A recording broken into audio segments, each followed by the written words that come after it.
That night, I thought the party was over. The music had faded, the laughter had thinned, and one by one, people drifted out into the cool night air. I had already slipped off my heels, ready to sink into the quiet of my own company. But then Edward stayed, my boss. The man who, for years, had been nothing but professional, respectful, and, I thought, entirely unreadable. What he told me after the last guest left. Well, let's just say I still think about it more than I should. Before I tell you exactly what happened, I have to ask, from which city are you watching me right now? I love knowing where you're tuning in from. Drop it in the comments. Maybe we're even in the same place tonight. The company party had been my idea this year. I'd planned everything. The food, the music, even the cozy lighting in the private room we rented at a little wine bar just outside the city. It wasn't extravagant, more warm and intimate, the kind of setting where conversations linger and smiles feel genuine. Edward had been there from the start, greeting everyone with that easy, steady confidence that always seemed to settle a room. He wasn't flashy, but he didn't need to be. People gravitated toward him because he listened, really listened, when they spoke. Over the years, I'd watched him navigate heated meetings and difficult clients without ever raising his voice. He had a calmness I couldn't quite explain, like he carried his own weather inside him and refused to let the world's storms touch it. I'd been at the company for 7 years, working my way up from assistant to project manager. And Edward had always been, well, Edward, professional. Encouraging, fair. We'd shared laughs, sure, but nothing that crossed that invisible line between boss and employee. So when the evening wound down and only the two of us remained, I assumed he was just lingering to help tidy up. I started stacking empty glasses on a tray, glancing up every now and then to see him standing by the window, one hand in his pocket, looking out at the streetlights flickering across the wet pavement. "You don't have to stay," I said, balancing a tray on my hip. "I can finish up." He turned, smiling just a little. "I know. I just don't feel like leaving yet." Something about the way he said it, almost like it was a confession, made me pause. I set the tray down and smoothed my hair, suddenly aware of how quiet the room had become. The music was off, the clink of glasses gone, leaving only the faint hum of the refrigerator behind the bar. I crossed over to where he stood, not quite sure why. "Long week?" I asked. He gave a short laugh, but it didn't quite reach his eyes. "Long year." We stood there in silence for a moment, watching the rain start up again outside, soft and rhythmic. It was the kind of rain that made the world feel smaller, more contained, like everything beyond those glass doors didn't matter for a while. He glanced at me then, and there was something in his expression I hadn't seen before, something quieter, more vulnerable. "You've been here a long time, Laura," he said. "You've seen more than most people have about how this place works. And about me." I tilted my head, unsure where he was going. "You've always been good to work for, Edward. You know that." He smiled faintly. "That's not really what I meant." His words hung there, heavy but not uncomfortable, and I felt a flicker of something. Curiosity, maybe, or recognition. I gestured toward one of the tables. "Sit for a minute. I'll pour us a last glass." He didn't argue. We sat across from each other, the low amber light from the pendant lamp softening every line of his face. He looked different. Not because the suit jacket was off, or because the tie was loosened, but because the way he was looking at me wasn't the way a boss looks at an employee. I poured the wine, my hands steady, though I wasn't sure why my chest felt a little too tight. "I've kept something to myself for a while," he said finally, wrapping his fingers around the stem of his glass. "I thought it was the right thing to do. Professional. Safe." I could hear my heartbeat in my ears, but I kept my eyes on his. "And now," he exhaled slowly, "now I'm not sure if keeping it to myself has been fair, to you or to me." The room felt warmer then, like the air itself had shifted. The quiet wasn't awkward anymore. It was charged. Like both of us were standing at the edge of a moment we couldn't unstep from once we crossed it. I didn't push him. I just sipped my wine and waited, letting him find his way to whatever truth he was holding. Outside, the rain kept falling. Inside, it felt like time had slowed down to listen. The rain sounded like paper tearing softly against the windows, and for a few seconds we just listened to it, like it might tell us what to do. I watched Edward's thumb trace a small, slow circle on the base of his wine glass, and then he finally looked up at me. Really looked. The way you do when you've decided you can't pretend anymore. "I've admired you for a long time," he said. "Not just your work. The way you steady a room without trying.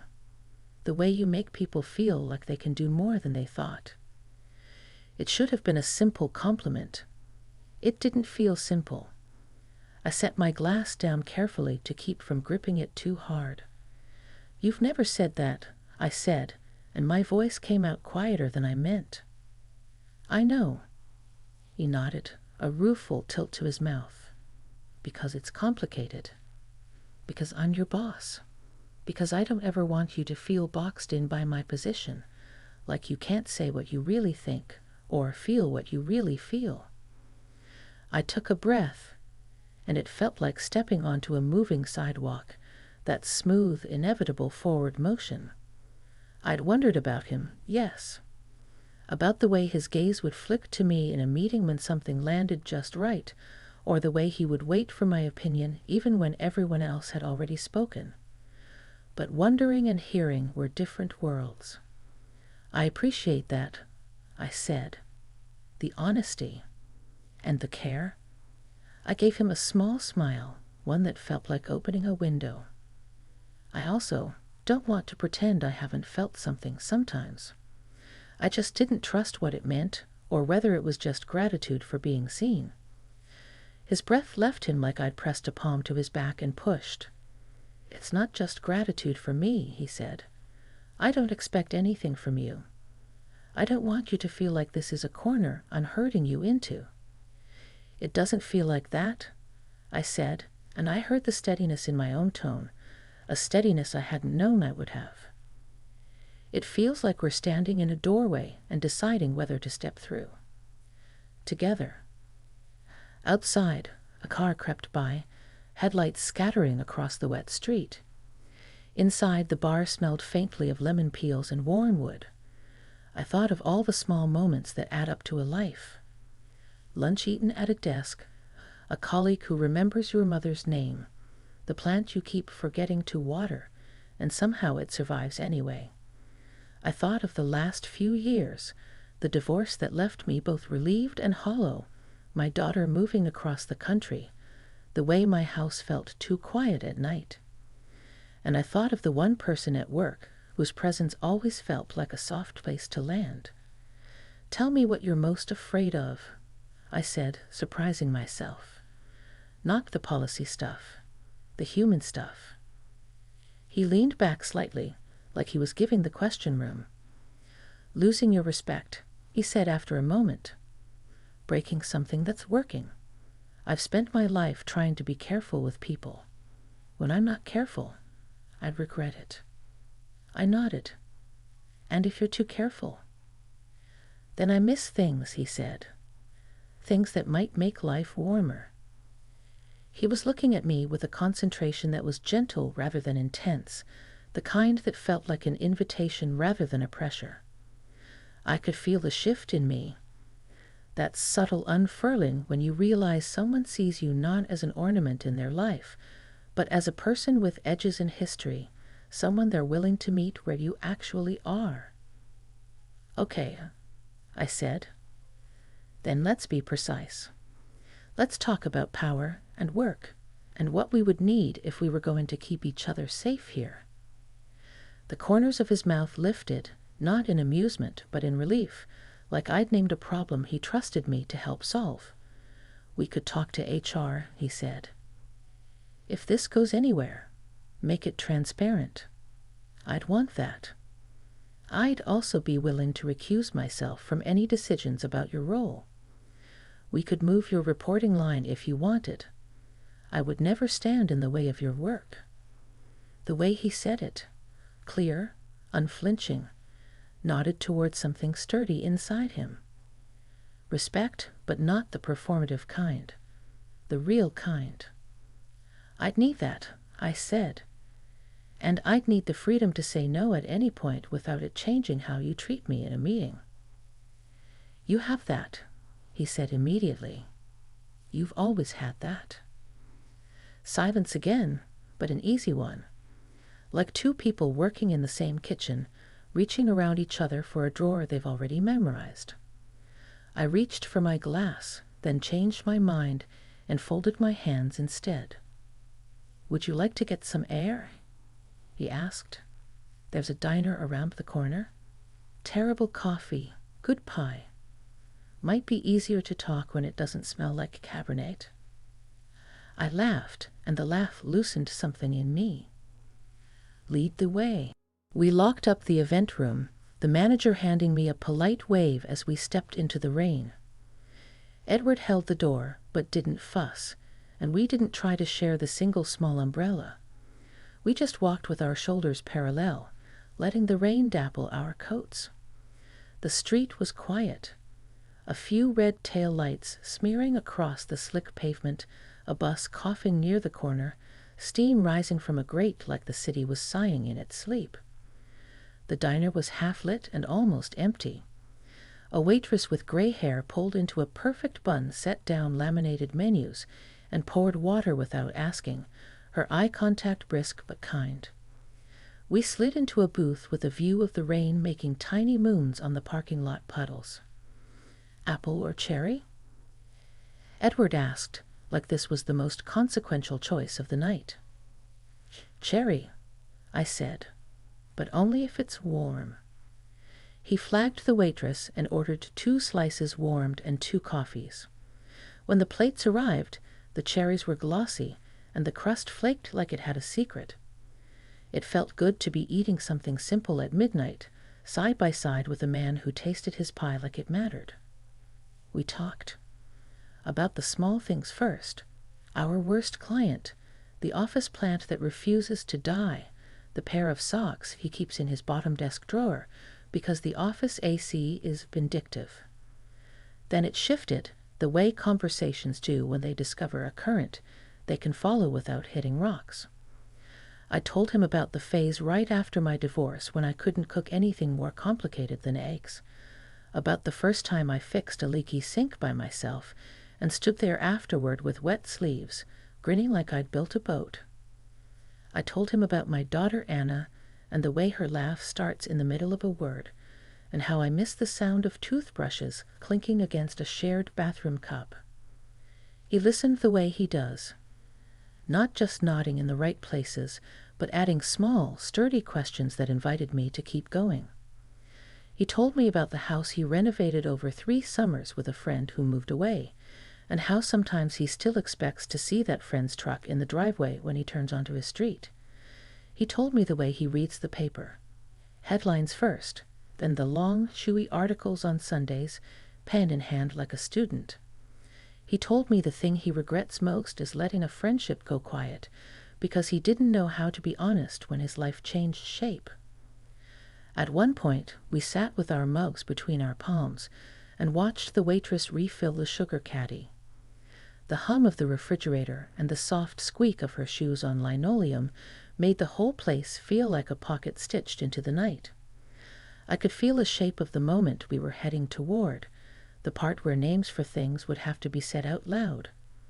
It felt like standing on a dock with the boat rocking gently, deciding if you're going to step in or not. I want to try, I said finally, the words landing with a solidity I didn't have to manufacture. But I want to try in a way that doesn't unravel what we've built at work. I cherish that. I don't want to wake up one day and resent myself for being careless. You won't hear me argue, he said, and there was something playful in the way he raised his eyebrows, something light that kept the seriousness from sitting too heavily between us. We can be careful. We can be deliberate. And slow, I added. I don't want this to feel like we used a key we weren't ready to hold. I want it to feel like we walked up to the door together and knocked. He smiled, and it reached his eyes this time. Slow is something I can do. We paid, leaving more cash than the pie demanded, and stepped back into the thinning rain. The walk to my car was quiet in the way that doesn't need filling, a quiet that trusts. We paused when we got there, the parking lot light cutting a gentle halo around the edges of his shoulders. "May I?" he asked, and it took me a second to realize he meant my hand. He didn't reach for it. He waited. I turned my palm upward. He took it like it was both familiar and new, like something he'd been practicing in his mind for months, but was feeling for the first time in the world. Our hands fit, not miraculously, not like a story wants them to, but in the regular way two hands fit when they've done their share of holding and letting go. Felt steady. "Thank you," he said softly, "for saying what you needed." "Thank you for making room for it," I said. He didn't kiss me. I didn't want him to. It wasn't that kind of night. It was the kind of night that builds a room and invites you to sit in it and look around, noticing the windows and the paint and the way the light falls across the rug. It was the kind of night that chooses a foundation over fireworks. "Tomorrow," he said, "I'll email HR. I'll ask for a conversation. If you want me to, I'll suggest moving your reporting line to Marianne. She'd love to have you, and you'd still lead the Benson project. No surprises, just clean edges." "Yes," I said. I hadn't realized how much I wanted to hear those specifics until he said them, like each one was a plank laid down across a muddy patch. That would help me feel clear. He nodded, then squeezed my hand once and let it go. We said goodnight like people who had already decided to keep choosing this, small step by small step. Driving home, the city looked like a painting rinsed gently with water. The wipers clicked back and forth in a steady beat, and I let my mind wander through the rooms of the evening. The soft lamps, the rain's hush, the pie's warm cherry bite, the way our words seemed to lay tiny rails in front of us as we walked them. I thought about what I want at this stage of my life. Not a rescue fantasy, not even a grand adventure. Something mutual. Something with its own weather that we carry carefully, like a candle you shield with your palm when the wind picks up. When I pulled into my driveway, I didn't rush inside. I sat there in the quiet, the dashboard's soft light holding my face like a hand. I remembered the first day I met Edward, the day I interviewed, and the way he'd asked me not just about my resume, but about how I handle uncertainty. I remembered how, after I'd been hired, he told me the job was like learning a song you could improvise around once you knew the key. I hadn't expected the metaphor to hum through me all these years later, but there it was, vibrating under the skin of the night. Inside, I hung my coat and placed my keys in the bowl, a small, practiced ritual that keeps me from losing things. I made tea even though it was late, the chamomile bag bobbing up and down, as if to wave off any last restlessness. I thought of texting my sister, but decided against it. I wanted one night to keep this newness where it was born, to let it rest in the quiet I had learned to make for myself. While the kettle cooled, I opened my laptop and typed a short note to myself, just a few lines I wouldn't mind reading in the morning. We spoke clearly. We didn't rush. We chose safety and truth. I felt seen, not managed. Ask for transparency. Ask for your space. Trust your pace. I closed the laptop and stood at the window, watching the street lamp flicker with a moth's insistence. There was an ache in me, not a painful one, more like the pleasant soreness after a long walk, from using muscles I hadn't used in a while. Hope, but the restrained kind. I let it be there without trying to stretch it into something larger than it was. The phone buzzed on the counter. A new email. I glanced at the screen. From Edward. Subject line, HR tomorrow. No message body, just a calendar hold for a brief meeting with HR and Marianne, sent to both of us. I smiled. Simple. Direct. Not an inch of ambiguity. I replied with a single word. Confirmed. Then, after a pause long enough to feel my own breath, I added, and thank you for the pie. I slept well, the kind of sleep that feels like a well you draw from, cool and deep.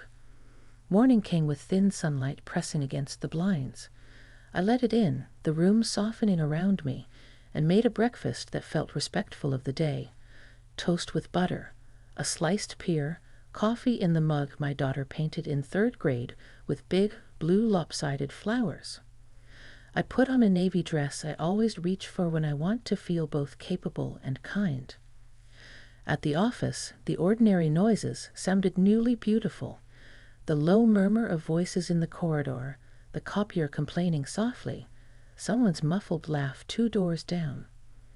My desk plant, stubborn and optimistic, had pushed out a new leaf overnight, still curled in on itself, like a fist preparing to open. Edward passed my office once on his way to the conference room. He didn't linger. He didn't interrupt.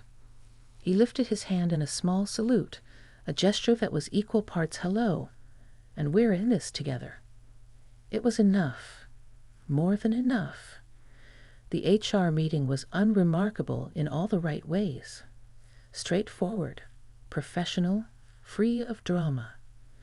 We explained that we wanted to disclose a developing personal relationship, that we were committed to maintaining a respectful, equitable work environment, and that we'd like to move my reporting line to Marianne to avoid any conflicts of interest. HR asked a few questions, then nodded. Policies were referenced, forms were sent. Boxes ticked, not hearts trivialized. I left the room with a copy of the guidelines tucked under my arm, and the feeling you get after you've cleaned a kitchen drawer. Tidy, relieved, a little proud of yourself for finally doing the thing you kept meaning to do. Later in the afternoon, Edward knocked on my door frame. He didn't step in until I nodded. He glanced at the HR packet on my desk and smiled. Thank you, he said, for the clarity, for how you carry things. Same, I said, for the care and the specifics. He hesitated, then, after work, a walk, just around the block, no heavy talk, just noticing the same things for a while. I looked at my calendar. The Benson project had eaten my week, but there was a sliver at the end of the day, a small pocket of unscheduled time like a breath you forgot you could take. Yes, I said, I'd like that. And that was the shape of it for the rest of the day. Not a secret, not a performance, but a quiet agreement to proceed with the lights on. The emails still rolled in, the edits still needed doing, and I still chased down that missing contract with the client who communicates in riddles. Life didn't stop to give us mood lighting. It didn't need to. The light was already there, in the way he gave me space in a meeting, in the way I didn't check the doorway every time I laughed with someone in the hall.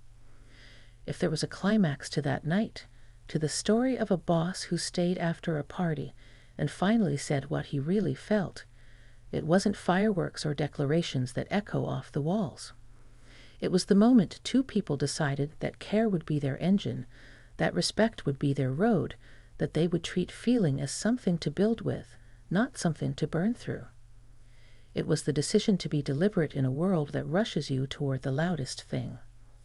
When the workday ended, we didn't head for the same door at the same time. We didn't choreograph anything.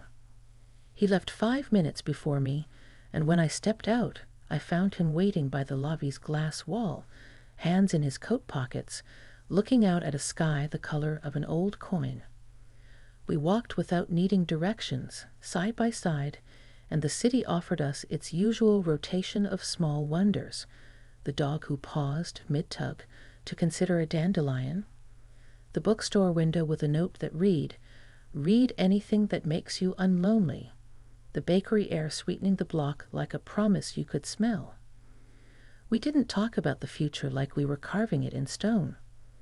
We talked about dinner ideas and the fact that he can't keep basil alive, and that I always oversalt soup when I'm anxious. We agreed to dinner next week, a simple one, and to keep our cadence slow. I told him I'd be the one to pull the brake if I needed to. He told me he'd pay attention to the tracks. At my car, again we paused. Rain had left the world rinsed and new. He didn't ask to hold my hand this time. He waited to see if I'd offer it. I did easily. It felt like punctuation, a period at the end of a sentence we'd finally learned to write. When I got home, I thought about the girl I'd been at 25, desperate for a story that looked like the movies, and I smiled at her with kindness. Then I thought about the woman I am now, who knows that quiet can be a kind of thunder when it arrives as respect, that warmth can be made of clean lines and timely emails, and a slice of cherry pie at midnight. I felt grateful, not because anything was guaranteed, but because we had chosen a way of moving that felt like growth rather than escape. And that was enough for that night, the knowledge that we had stepped through the doorway together, not running, not hesitating, simply crossing, hand in hand, into a room with the lights on.